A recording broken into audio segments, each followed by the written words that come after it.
Hindi natin papausukan sa leeg. Lalabas natin sa bibig. Yung gawin natin.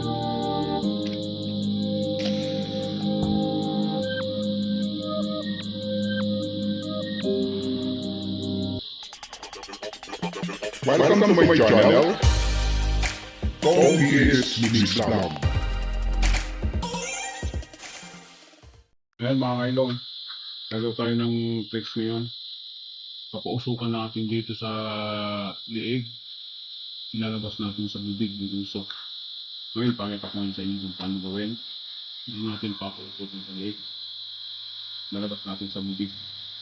Yung gawin natin.